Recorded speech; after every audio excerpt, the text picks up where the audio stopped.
साथियों, अगर किसी व्यक्ति के द्वारा अगर अवैध कब्जा कर लिया गया है तो आप समुचित फोरम में जाकर के, सक्षम अधिकारी के पास जाकर के, सक्षम न्यायालय में जाकर के और उस अवैध रूप से अतिक्रमण किए गए जमीन को, अतिक्रमण किए गए प्रॉपर्टी को, अवैध रूप से कब्जे किए गए संपत्ति को आप कब्जा मुक्त करवा सकते हैं, अतिक्रमण मुक्त करवा सकते हैं। कानून में, रेवेन्यू कोड में, राजस्व संहिता में भी प्रावधान है। इसके लिए साथियों दंड प्रक्रिया संहिता में भी प्रावधान है और इसके लिए साथियों सीपीसी में भी प्रावधान है। साथियों, सबसे पहले अगर आपके गांव में कोई ऐसी ज़मीन है जो सार्वजनिक संपत्ति है तो सबसे पहले आप उस वो क्षेत्र है, उस क्षेत्राधिकार प्राप्त तहसीलदार, जिसको असिस्टेंट कलेक्टर भी कहते हैं साथियों, उसके पास आपको जाना है और सेक्शन 67 धारा 67 के तहत एक अर्जी प्रस्तुत करनी है और कलेक्टर साहब को, असिस्टेंट कलेक्टर साहब को ये बताना है कि साहब ये पब्लिक प्रॉपर्टी है, ये रास्ता है, नाली है, नरदहा है या विद्यालय की भूमि है या जैसी भी जो भी जिस कार्य के प्रयोजन के लिए वो रिकॉर्ड में दर्ज हो, तो असिस्टेंट कलेक्टर साहब को, तहसीलदार साहब को ये आपको सेटिस्फाई करना है कि साहब ये पब्लिक प्रॉपर्टी है, ये सरकारी संपत्ति है, इस पर इस व्यक्ति के द्वारा अवैध रूप से कब्जा कर लिया गया है, अवैध रूप से इस पर अतिक्रमण कर लिया गया है और अन्य लोगों को इसके उपयोग एवं उपभोग से रोका जा रहा है, उसमें विघ्न बाधा पहुंचाया जा रहा है। तो सर इस प्रॉपर्टी को अवैध अतिक्रमण से मुक्त करा दिया जाए, अवैध कब्जे से मुक्त करा दिया जाए। तो असिस्टेंट कलेक्टर इसमें जांच करेगा और जांच करने के बाद में अगर उसको लगता है कि हाँ किसी व्यक्ति के द्वारा वास्तव में अवैध रूप से इस पर अतिक्रमण किया गया है, अवैध रूप से इस पर कब्जा कर लिया गया है या फिर किसी अन्य प्रकार से उस पर अपना स्वामित्व का दावा कर रहा है, तो उसको जो है वो अवैध कब्जे से, अवैध अतिक्रमण से मुक्त कराने का ऑर्डर पास करेगा। और अगर कोई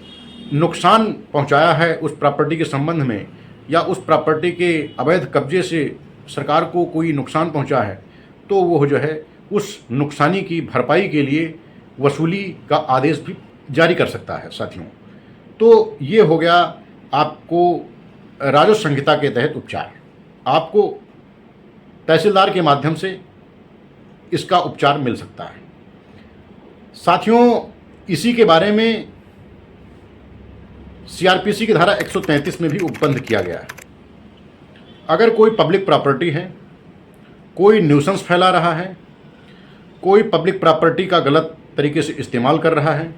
या आपके आवागमन में अवैध तरीके से विघ्न बाधा पहुंचा रहा है या उसको अवैध तरीके से उसने कब्जा कर लिया है,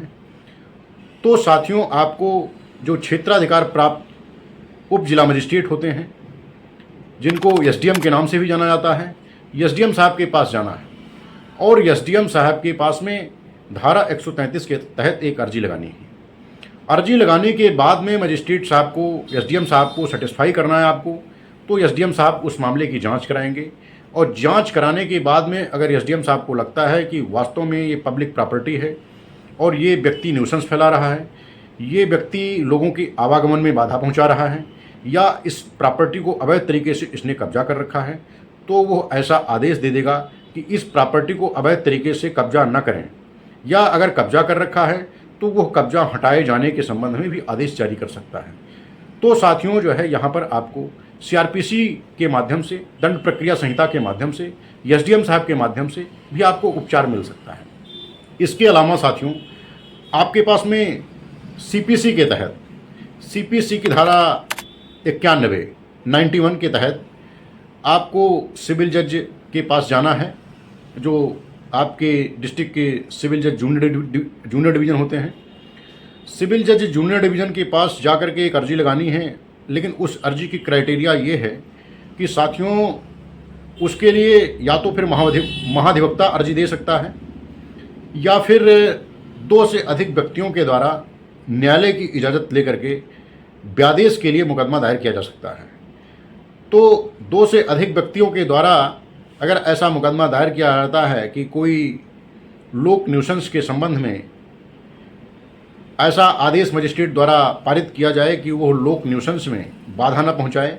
किसी रास्ते पर अवैध तरीके से अतिक्रमण न करें या अवैध अतिक्रमण कर लिया है तो उसको रोक दिया जाए, या फिर आपका अगर किसी अन्य तरीके से किसी अन्य प्रॉपर्टी पर उसने कब्जा कर रखा है, सरकारी संपत्ति पर कब्जा कर रखा है, तो उस कब्जे के संबंध में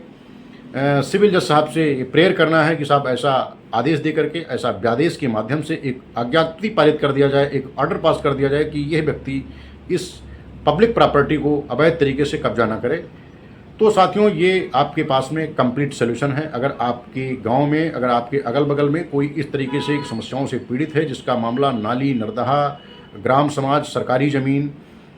तालाब, कुआं, चक्रोट इत्यादि सार्वजनिक संपत्ति से रिलेटेड है, जिसको किसी व्यक्ति के द्वारा अवैध रूप से कब्जा कर रखा है, तो उसके बारे में ये सब प्रोसेस, ये सब प्रक्रियाएं अपनानी पड़ेंगी। इसके लिए आपको किसी अच्छे अधिवक्ता के पास जा करके अपने मामले को समुचित फोरम में सक्षम अधिकारी के पास प्रस्तुत करना है, और सक्षम अधिकारी को जांच करने के बाद में अगर वो लगता है कि हाँ वास्तव में